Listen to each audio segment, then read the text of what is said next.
Ladies and gentlemen, welcome back to another episode on the Hardcore Iron Man series. Some of you may have questions such as, Nomad, why are you in Remington by the house portal?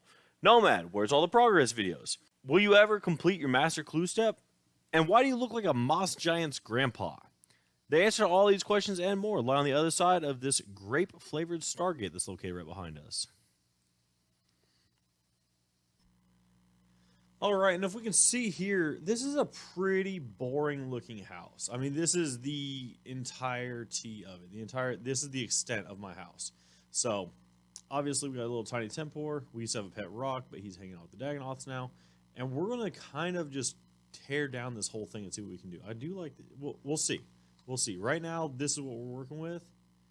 And then we will come back and see what we have at the end.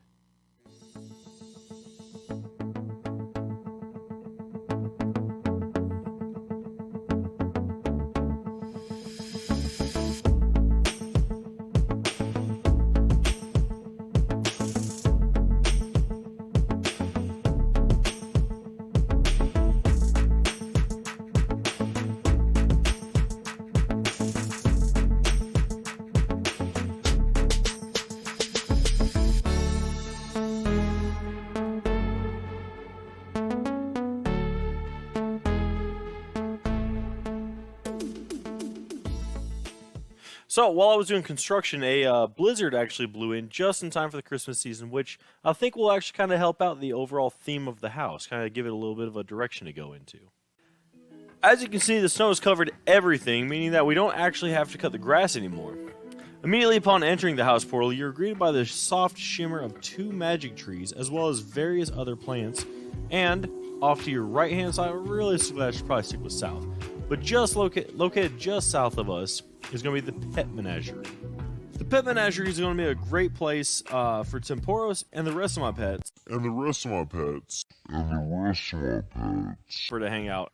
Staying with the Winter Wonderland theme, we have a nice igloo for the pets to live in, where they can get up to whatever kind of hijinks, shenanigans, and tomfooleries that they wish. As well as a scratching post, an arena that is representing the Seahawks colors, a feeder, a house, and a pet list that realistically just kind of makes me sad.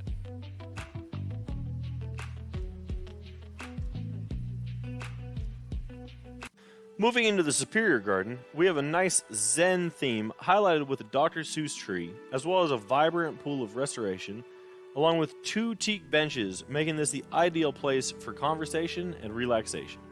This room also holds one of the more impressive feats that I've actually managed, which is going to be this spirit tree, which is more of a convenience thing, but when combined with the farming cape, it almost allows access to teleports almost anywhere in the game, with the exception of Prifdiness.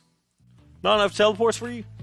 Step into my portal room and be teleported to distant lands where you can fight back against the forces of Zamorak while training agility, slayer, and prayer in very convenient fashions. Explore an island inhabited by a tribe of mystical dreamers, as well as craft some astral runes. Or explore a distant continent with something to offer for all adventurers, both new and veteran alike. If adventuring takes its toll on you and you need a little restoration in your faith, or want to make a sacrifice in order to strengthen your resolve, stop by the chapel.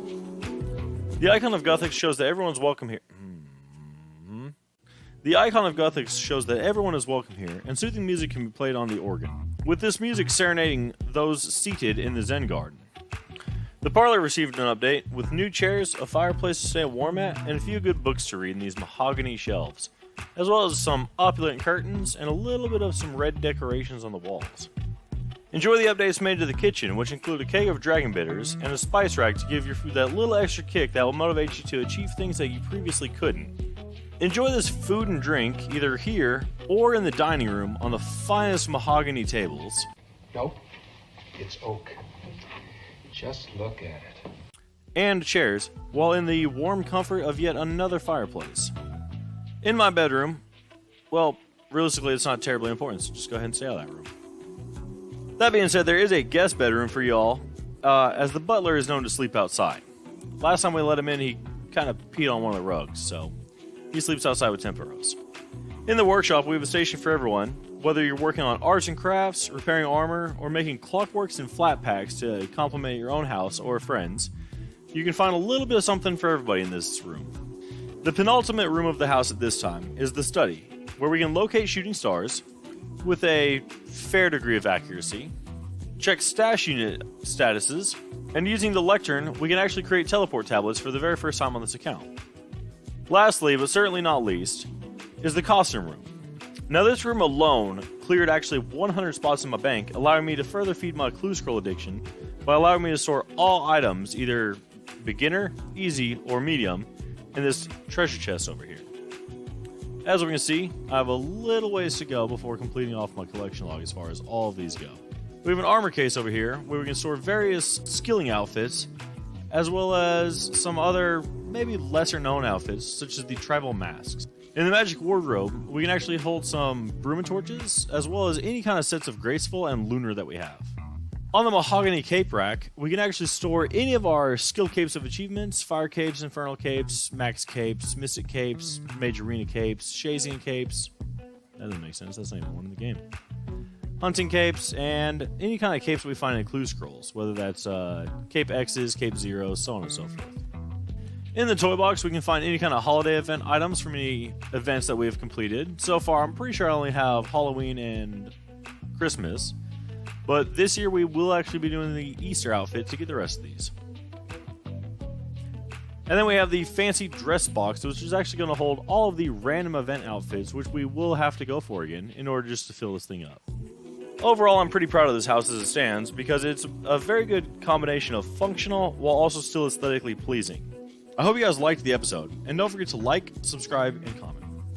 For those of you that were around playing RuneScape whenever the Dungeoneering skill was still in, I highly recommend checking out the Darkest Dungeon game, specifically Darkest Dungeon number 1, if you're looking for a way to kind of scratch that itch.